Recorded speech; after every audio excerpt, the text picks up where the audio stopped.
Vamos estudar hoje sobre Gênesis 1, 26 a 28, que fala sobre a criação do homem, a imagem de Deus e a ordem de ser fecundo e encher a terra. Gênesis 1, 26 a 28 diz assim: Também disse Deus, façamos o homem à nossa imagem, conforme a nossa semelhança. Tenha ele domínio sobre os peixes do mar, sobre as aves do céu, sobre os animais domésticos, sobre toda a terra e sobre todos os répteis que há sejam sobre a terra. Criou, pois, Deus o homem à sua imagem, a imagem de Deus o criou. Homem e mulher os criou. E Deus abençoou e lhes disse: Sede fecundos, multiplicai-vos, enchei a terra e sujeitai-a. Dominai sobre os peixes do mar, sobre as aves dos céus e sobre todo animal que rasteja pela terra. Na criação do mundo, a cada dia vemos por 9 vezes a expressão "e disse Deus", determinando assim como as coisas aconteceriam. Elas aconteciam exatamente conforme Deus determinava, e sempre ao concluir, por 7 vezes vemos a palavra de Deus dizendo: E viu Deus que era bom. Os projetos de Deus sempre são perfeitos. O homem é o maior projeto de Deus. Por quê? Porque ele nos fez a sua imagem e semelhança. E por que somos semelhança de Deus? Porque Deus nos deu algumas características dele: o pensamento racional, a capacidade de escolha, a capacidade de amar, a criatividade, as emoções e a noção de justiça e moralidade. Nenhuma outra criação tem estas capacidades.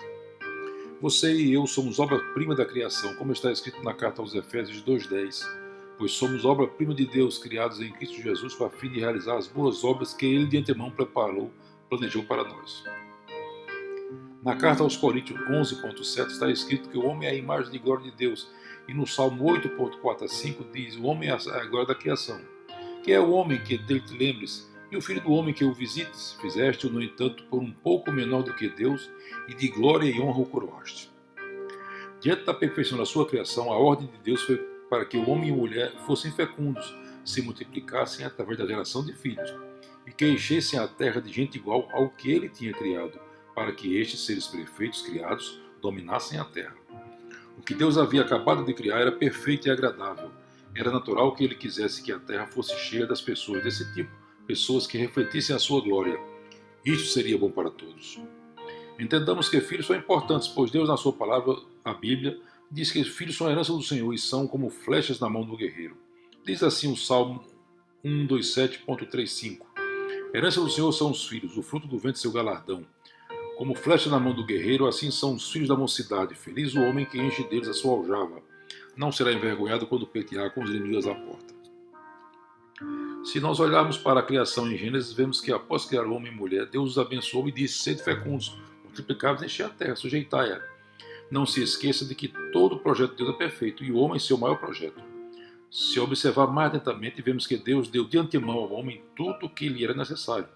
Deu a terra com tudo já criado e plantado, deu uma esposa e deu o seu próprio espírito que o vivificou. Há uma percepção errada de que o trabalho é fruto do pecado, fruto da queda, mas o trabalho faz parte da obra criadora. Se não, vejamos Gênesis 2:15, que diz: Tomou, pois, o Senhor Deus ao homem e o colocou no jardim do Éden para cultivar e guardar. Cultivar e guardar foi a determinação divina. Deus já havia feito tudo, dado o alimento, a água e tudo mais, mas deu a ordem de cultivar e proteger. Sempre falando de filhos, sabemos que criar filhos sempre foi e continua sendo uma tarefa difícil. Mas as dificuldades ao longo da história da igreja mostram que pessoas como Susana Ann Wesley, a avó de John Wesley, era a 25ª filha de um casal de puritanos. Casou jovem e teve 19 filhos, sendo John Wesley o seu 15º filho. E olhe que tudo ocorreu no século XVII, onde o tempo era muito mais difícil do que hoje. Com toda a tecnologia, as famílias cristãs estão a cada dia diminuindo em todo o mundo. Alegam dificuldades em todos os sentidos. Tudo é caro e difícil, o dinheiro é curto e muitas outras desculpas. Se hoje, com toda a tecnologia, está difícil, o que adjetivo poderíamos usar para definir a época do século XVII, na época da família Wesley? Entendamos que desde o Éden toda desobediência gera consequências, e isso também se aplica ao povo de Deus, pois quando ele não obedece ao Criador, ele também sofre as consequências. Hoje o mundo está cheio de pessoas sem o menor compromisso com Deus e sem compromisso com a sua palavra. O livro de Provérbios 29.2 diz: Quando os justos governam, alegra-se o povo, mas quando o ímpio domina, o povo geme. O povo de Deus está cada dia mais sendo espremido pelos maus, pois cada dia mais tem uma prole menor, enquanto o ímpio prospera desenfreadamente, causando desequilíbrio entre os bons e os maus. O Os ímpios estão a cada dia criando mais dificuldades para os justos. O que vemos hoje são pecadores gerando pecadores, e em grande escala, e não justos gerando justos. Nas favelas, nos presídios, nas casas de correção e similares, a grande massa populacional é constituída, em sua grande maioria, por filhos de ímpios. Os ímpios se multiplicam como coelhos. Hoje, algumas correntes do pensamento acham que o texto de Gênesis 1:28 não se aplica mais aos nossos dias, mas somente àquela época e àquele povo. Nesta linha de pensamento, de raciocínio, teremos também que desconsiderar o versículo 4 e 5 do Salmo 127. Desconheço se o livro do islamismo, o Alcorão, tem alguma determinação neste sentido, mas eles literalmente usam sede fecundos multiplicáveis em nossos dias. Há alguns anos, no estado de Bremen, Alemanha, o líder muçulmano, em uma entrevista na TV local, disse a plenos pulmões que os muçulmanos iriam vencer os alemães na sala de parto. E assim está ocorrendo. Sabemos que Satanás é altamente estratégico. Desde o Éden, investe e ataca o lado frágil, a mulher. Foi assim com Eva e ainda hoje, no mesmo jeito, haja visto certos movimentos que desvirtuam o papel da mulher e rotulam a função de mãe como sendo retrógrada. Não quero com isso dizer que a mulher não deva trabalhar e que deva ser somente a chamada do lar. Palavra esta que hoje é vergonhosa, pois não é isso que a Bíblia diz. Pelo contrário, a Bíblia exalta as qualidades da mulher virtuosa. Leia depois o Provérbio 31, 10 a 31, e você verá o que Deus diz sobre a mulher virtuosa. Entre outras coisas, na sua palavra, Deus define a mulher virtuosa com várias características. Se não vejamos se o valor excede o de um rubi. E por que ela excede o valor de um rubi? Porque, entre outras coisas, a mulher faz bem ao marido, trabalha de boa vontade, acorda cedo para dar comida à família e dar ordem aos criados, examina a propriedade e a compra, planta uma vinha com as próprias mãos, não é preguiçosa, ajuda aos pobres necessitados, se veste e veste os seus com o que é bom e do melhor, e está atenta ao andamento da casa. A mulher nos dias de hoje muitas vezes é bem diferente da mulher virtuosa descrita na Bíblia. Com a expansão do parto por cesárea, as famílias são cada dia menores. A maioria das famílias mais antigas tem entre 7 a 10 filhos. Há 2 anos atrás, 3 jovens mães adentraram no elevador de um shopping e falavam da função de ser mãe. E eu ouvi de uma delas a seguinte afirmação: há 2 anos que trabalho aqui, e o que eu ganho por mês só dá para pagar a babá do meu filho. Mesmo assim, prefiro estar aqui do que estar em casa. Eu lhe pergunto, quantas mães ouvintes jovens hoje têm o mesmo tipo de pensamento? Espero que não sejam muitas.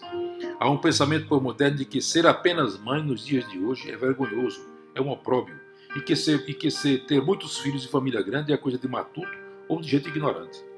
Sem perceber, aquela jovem mãe no elevador murmurou contra Deus. Ela disse que seu filho, a herança do Senhor, conforme os Salmos 127, 3, 5, acima, tinha pouco valor. Se tudo que ela ganhava dava apenas para pagar a babá, praticamente não sobrava nada para ela nem para o filho, que passava o dia só Deus sabe como e aprendendo o quê. Essa mãe, na verdade, estava ou está juntando água de peneira ou enxugando gelo, como se diz na linguagem popular. Lá na frente, ela vai perceber o erro que cometeu agindo dessa forma. Ela desconhece também que apenas uma inseminação artificial custava, há muitos anos atrás, cerca de 10 mil reais, e que hoje muitos casais gastam, em média, entre 30 e 50 mil reais para ter filhos. Você, ouvinte, há de concordar que é bonito ver um casal de jovens apaixonados e namorados. Iniciamos considerando que há uma diferença no modo de pensar entre o homem e a mulher. A mulher normalmente pensa no amor, ela quer do homem carinho, proteção e fidelidade. Normalmente a mulher namora pensando em um dia casar, constituir família, ter um esposo que a defenda, ter casa própria e ter filhos saudáveis. E finalmente ser feliz. Mas tudo isso tem um tempo certo. Há uma idade certa para isso. É no início da vida, quando os dois têm muita energia, pouca maturidade e quase nenhuma experiência. Alguns cientistas se gabam de ter feito uma mulher de 60 anos engravidar. Fazer artificialmente engravidar uma mulher com essa idade não é ciência, é desumanidade. É gerar uma criança que não vai ter mãe, pois ela não vai ter energia para acompanhar o desenvolvimento de seu filho. Quando a criança tiver 10 anos de idade, a mãe terá 70 e assim por diante. É dar o papel de mãe a uma pessoa que está na idade preparada para curtir os netos e não cuidar de filhos. Entendamos que o amor, segundo a Bíblia, é uma coisa amadurecida, pensada, plantada, cultivada, pesada. Porque diz assim a Bíblia sobre o amor: ele é paciente, ele é benigno, ele não arde em ciúmes, ele não se ufana, não se envaidece, não se soberbece, não fica fora do controle ou furioso, não se conduz inconvenientemente, ou seja, imoral, não procura os seus interesses, pelo contrário, procura os interesses do outro, não se exaspera, não fica incomodado, irritante, não se ressente do mal, não se alega com a injustiça, mas regozija com a verdade. O amor tudo sofre, tudo crê, tudo espera, tudo suporta. O amor jamais acaba. Já a paixão é exatamente o contrário de tudo isso que está acima. Diferentemente dos animais que são estimulados ao sexo exclusivamente pelo olfato de hormônio liberado pela fêmea no cio, o homem é um ser sexualmente estimulado pelo visual, e aí fica mais fácil ser atraído pelas paixões. Muitas vezes o homem tem dificuldade de distinguir o amor da paixão. Dominado pela paixão, muitas vezes o homem despreza sua companheira de longas jornadas, de noite mal dormidas ou até mesmo indormidas no cuidado dos filhos, e abandona o lar em busca de um novo amor que na realidade é uma aventura com uma mulher adúltera, pois ele ainda está casado. Quem foi criado no interior, na zona rural, vai entender melhor o que contém no livro de Provérbios 27.8, que diz: qual ave que vagueia longe do seu ninho, tal é o homem que anda vagueando longe do seu lar. Como se comporta um pássaro que perde o seu ninho? Ele perde o seu referencial. Assim também é o homem que sai de casa, passa a andar com um guarda-roupa no carro, se descuida do aspecto físico na aparência pessoal. Quem já conheceu pessoas nessas condições sabe do que eu estou falando. A mulher, por seu lado, de repente percebe que perdeu o carinho, em seguida a fidelidade e, por fim, perde a proteção. Fica sem nenhum dos três e com a responsabilidade de ser a exclusiva mantenedora, tendo que se desdobrar para poder criar os filhos, que invariavelmente e em graus variados ficam marcados negativamente com a separação dos pais. Toda separação deixa marcas profundas nos filhos.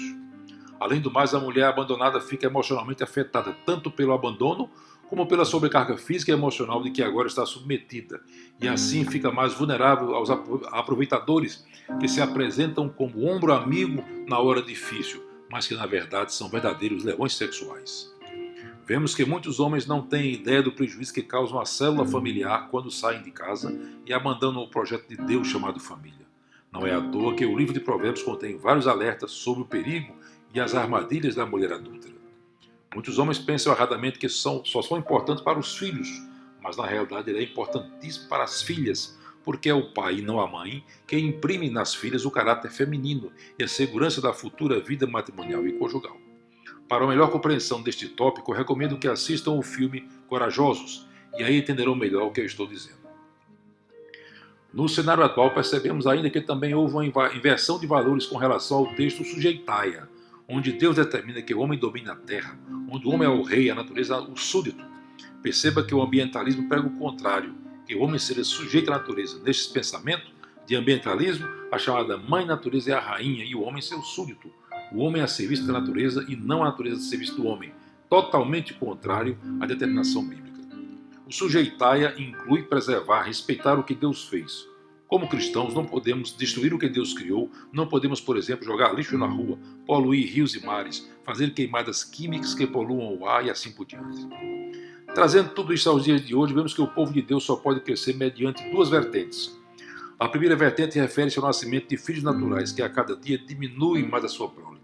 O cristão precisa repensar a natalidade e também retornar o controle educacional dos filhos, inculcando os valores bíblicos para que povoem a terra com homens e mulheres de caráter segundo o padrão de Deus. Você busque a Deus sobre quantos filhos deve ter. Ouça-o e confie no que ele disser. Não olhe somente as dificuldades, mas tenha em mente que não há nenhum problema grande para Deus, que criou tudo, e muito menos problema que ele não possa resolver. A segunda vertente refere-se à saída do pecador do mundo das trevas para o mundo da luz, pela pregação do Evangelho. Para realizar esta vertente, existem, entre outras, 4 ações a serem tomadas. A primeira ação é multiplicar as portas de acesso à palavra de Deus mediante, entre outras coisas, a distribuição de Bíblias e Novos Testamentos. Com certeza, todos se lembram do caso da conhecida cidade de Exu, em Pernambuco, em que vivia nas manchetes policiais por conta da briga das famílias Sampaio e Alencar, que viviam se digladiando e em processo de autodestruição, até que no dia 14 de julho de 81, em que os gideões internacionais inundaram a cidade de Exu com Novos Testamentos. Foram mais de 3.000 Novos Testamentos distribuídos em escolas, presídios, cadeias, repartições públicas, hospitais, clínicas, em poucos dias. Exu entrou em paz, e nunca mais se ouviu falar de mortes por assassinato entre essas duas famílias como antigamente. Esse é o poder vivo do Evangelho, transformar pessoas à imagem de Jesus Cristo. A segunda ação é abrir igrejas genuinamente bíblicas nas cidades e criar pontos de pregação da palavra de Deus nos sítios na zona rural. Mas não de igrejas que pregam a teologia da prosperidade, em que Deus é o devedor ao pecador, em que Deus tem a obrigação de enriquecer-o materialmente. Mas sim na pregação do genuíno evangelho, que é o poder da salvação a todo aquele que nele crê, porque dá a consciência do pecado e da necessidade do arrependimento, porque gera crença no coração e consequentemente, uma confissão genuína de Jesus Cristo como Senhor e Salvador. A terceira ação é estimulando vocacionados para o ministério mediante a oração dos crentes, para que Deus mostre os realmente vocacionados e não os prováveis mercenários. A quarta ação é estimular cada um dos membros para contribuírem com ministérios sérios que investem na formação de pastores e líderes, na impressão de bíblias e literatura, no evangelismo, entre as quais citamos a Associação Presbiteriana de Missões Transculturais, a PMT, a Missão Juvep, o Gideão Internacional no Brasil, as áreas de socorro, a Universidade da Família com seus cursos cristãos, o Ministério Portas Abertas, o Ministério Jocum, a Rádio Transmundial, a Associação de Missões Transculturais do Brasil, a MTB, a Agência Missionária de Mobilização Evangelística, a AME, entre outras tantas agências sérias. Neste tocante, você é responsável por também contribuir. Deus não está precisando do seu dinheiro, pois tudo já é dele, mas ele observa seu coração e seu comprometimento com a propagação da palavra da salvação. Diante de tudo que foi exposto, reparemos que, primeiro, a ordem de Deus foi para serem fecundos e se multiplicarem dentro do casamento, não foi abolida, mas que seja de forma ordenada, que não seja de forma desordenada e irresponsável, ou fora dos padrões de Deus. Ser fecundo e se multiplicar é uma ordem recorrente de Deus, sempre acompanhada de bênção em todo o Gênesis. Foi assim com Noé, Ismael, Jacó e seus netos. Criar filhos fiéis é uma parte do plano da criação de Deus para a humanidade. E quarto, pessoalmente não me lembro de nenhum pai ou mãe de família grande que foram abandonados em asilos de idosos ou similares. Diz que quando Deus dá a boca, dá o prato. Diziam os nossos antigos, muito mais cristãos do que nós. A palavra de Deus assim afirma no Salmo 37,25. Fui moço e já agora sou velho, porém jamais vi o justo desamparado, nem a sua descendência mendigar o pão. Você que é jovem, pensa em se casar. Coloque diante do Senhor a sua prole. Busque-o, peça a sua orientação e confie no que ele disser. Deus não falha. Que Deus abra o seu coração, que essa mensagem seja a chave que abre para você reconhecer que é um pecador que precisa de Jesus Cristo para ser salvo do inferno. Que Deus abençoe ricamente você e sua família. Assim seja. Amém.